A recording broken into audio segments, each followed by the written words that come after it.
It's the Tune In with Power Psychology and Associates and Find Your Joy with your host, Brittany Meredith. How are you doing today, Brittany? Doing well. How are you? Very good. What's the show about today? So we wanted to talk. I'm teasing. I'm just wearing my mask. I thought I was trying to get a joke off. Okay, go ahead. Go ahead. Masks, as you are so keenly presented. Yes. And so you presented a very intriguing topic for today, and it was, how did you word that? It was very interesting. I don't know what exactly I said, but the idea, I guess, when people are being triggered by mask wearing or finding they're having anxiety around wearing masks, just to talk about some strategies for what to do in different situations, depending on kind of what's going on. What have you found with wearing masks? For me, it takes some getting used to, right? I think that's the same with everybody. When we're not used to it, and it's hard, sometimes it feels a little bit hard to breathe if you're breathing out of your mouth. I find it's easier if you're breathing through your nose, right? I don't know if you find the same thing, or it's kind of annoying sometimes if you're wearing glasses or sunglasses, right? So it's frustrating. Everybody has frustrations with it, but I was just saying, it's mandatory in Edmonton now, and I think most people want to do it to help protect others, right? So I know there's people that disagree, but that's another topic. It's this, say my experience, I consistently forget to bring my mask, and I'm always using the facilities masks.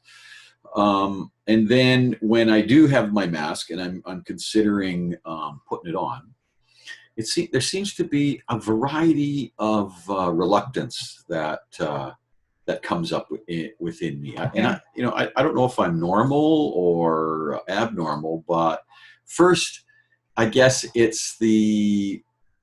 would be the one that, is it really needed, and is it really scientific? And I don't really want to go into scientific stuff, or is it really needed? More that decision point, right? That questioning, and then the other one is, I guess, being a modern day Western Canadian and Albertan, no one's going to tell me what to do.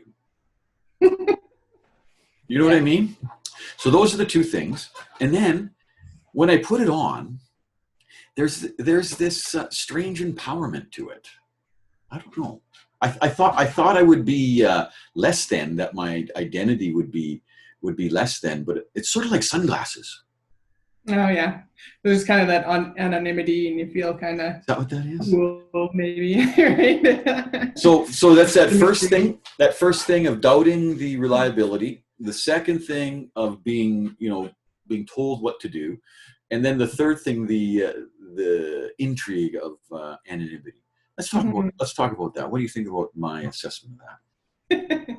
I think those are normal. That's in the range of people's normal experiences. And then I think there's an extreme range where people really have it's not about not wanting to wear a mask. They might want to wear a mask, or know that now they're mandated to wear a mask and they want to, but they struggle to do that because it causes so much anxiety, or it triggers some kind of past experiences, right? So I've had a client come in and say, I really want to do this, but it's so hard because when I put it on, this particular experience comes up and I don't feel safe anymore. Interesting. And what about claustrophobia? Is that kind of part of it too, right? If there's, I don't know too much about claustrophobia and where it comes from, but if it has any relation to particularly stressful or traumatic experiences, then that would be triggering, right? And there's strategies that we can do to help with that. And as we're marching into it, right? We're going, full steam back into, start up and going again, but masks and, heightened awareness of, I hate to say it, but communicable diseases and the disinfecting that has to go on. The other thing that is bugging me is the smell of hand sanitizer everywhere. You know what I mean? It's just like, I can't remember where I was thirsty, and they offered me a wonderful glass of water. It was a restaurant or whatever. And it was dripping and everything was so good. And I put it up to and it smelled like hand sanitizer. Uh, It was just like, I don't know, if that I don't know, so a chemical smell, yeah. or that's all going. Maybe that's triggering all this other stuff. So Yeah, I mean, it's off-putting, but again, it could be like triggering in different ways for people too, right? If people have had hospital experiences or otherwise experiences involving smells similar to that, or alcohol even, that can be triggering too, right? So there's kind of lots of factors that we don't think about right. in that. And so I kind of want to talk about what are some strategies when we get into that. Okay, that sounds good. Let's hear how to handle all this. Yeah. So thinking to the example of somebody putting on a mask and it triggering a particularly traumatic experiences that they've had. So when that happens, all the original thoughts, body sensations, emotions, everything related to the original experience can come flooding back. That's what we talk about, flashbacks with PTSD and that kind of thing. So it all comes back very quickly and can be really overwhelming. So what are the telltale signs that you're experiencing flashback? Yeah, so if you feel like you are back in a situation that you've been in previously, even though you know that you're not, right?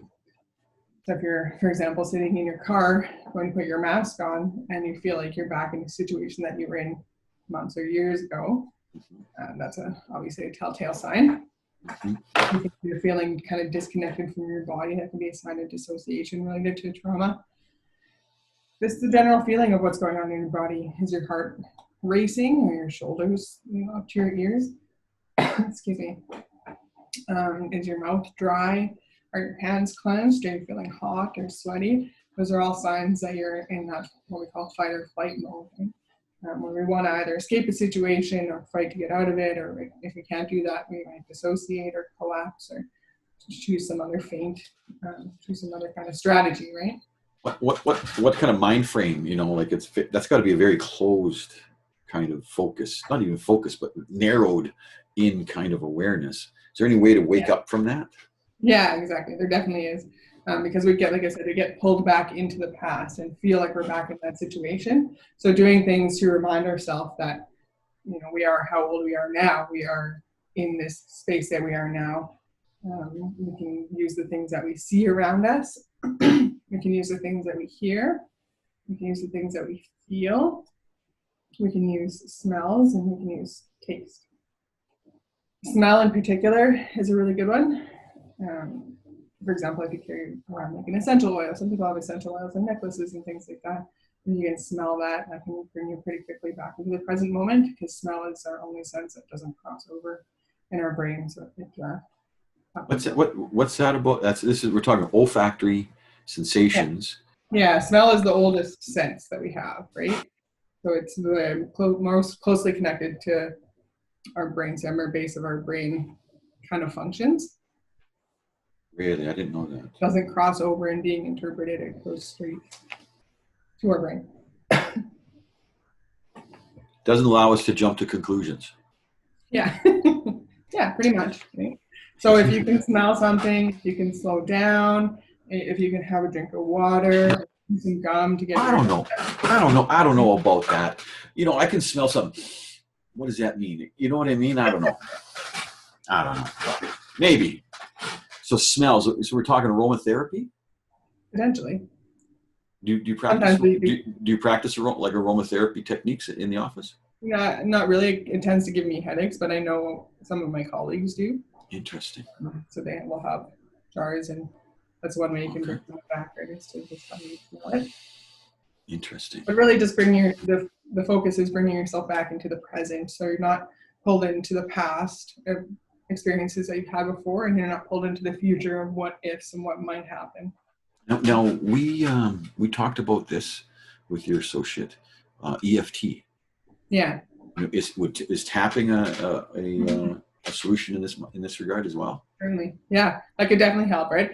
Okay. Like we talked about the different. Yeah. Because if people have to wear a mask, like they're in the bank and they're a teller, right?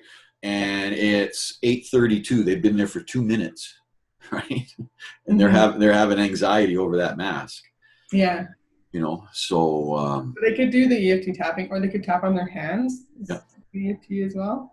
And now you're saying taste. So like kind of like a mint or something help. Like what are you talking about with taste? Mint, carry some gum. If you can get it under your mask, great. And it if helps. if you're able to produce saliva, that means their digestive system is on. And if your digestive system is on, you're obviously not being chased by a bear or something threatening. That's what your body thinks is happening, right? Oh, okay. So if you can digest food, it's obvious that you're safe. You wouldn't stop to eat some berries if you were being chased by a bear. So if you're feeling that and you put a mint in your mouth and it just does not produce any saliva and it just gets goopy, you are in. That technique hasn't worked for you. Then you need to try something. Well, something that can help is to focus more on it. So using your senses, right? So if you have a container of mints, you want to focus on, look at the mints, hear the noise that it makes, maybe even smell the mint. Again, that might be hard with a mask on. You can do it before you go in, or before you put your mask on. Yeah, because I go in when I wear a mask. I'm going into like buy groceries or going in to see a client for a minute, and just ingest. Before we came on, I put the mask on. I wanted to see how long I could actually wear that mask, and it became uncomfortable for me. Well, we can go back to the show and watch in less than 3 minutes. Today that I actually wore it for a full hour, and after a while, I got used to it. Got used to it. Okay. Yeah. There's a whole different variety. It is this has got to be very similar to, it'd be interesting to hear the sports psychologist's view on it, because this would be, and not that the sports, but helmets. Guys that are driving Indy 500 or top motorsport motorcycles. They're wearing Air Force pilots. They're wearing a very close quarter. So there's got to be a lot of information out there that would be helpful for the general population. Now that because who knows what's next, right? In order to go out in public, depends how we're fighting this thing. But the masks may just be the beginning of it, or hopefully the end. So. Okay, so good idea, right? Hopefully it's the end. I want to talk about another kind of tapping strategy too that people can do. It's called the fly hug. So you can do it with me, James. Just and then flip them, cross them over, and link your thumbs together, and you can make a butterfly hug, right? Yeah. So this is an EMDR thing developed to do group therapy with children. Yeah. But you just slowly flap the wings of the butterfly. And it's just a self-soothing. Any kind of bilateral stimulation. Isn't that interesting? Yeah. And you could also squeeze your arms, if you want people to notice it. My mom's a police officer, and she jokes that this is what police are always doing. They're like this, but they're squeezing and doing bilateral stimulation on their rib cages. To stay present. Yeah. I can't even imagine the scoping awareness of an experience. In-field, first-line responder, or in any, whether it's enforcement or rescue, and they would need all these, all this, right? It's so interesting. She'll be coming on to talk soon too. Good. Trying to get her on, so now she's blocking. Well, you know what? I think after she sees everybody else come on and see how they're responding and everything, and she just keeps booking clients at that time, and I keep telling her not. Big booking clients. Can you come in on Monday at 3:30? I was thinking, no, Monday. no.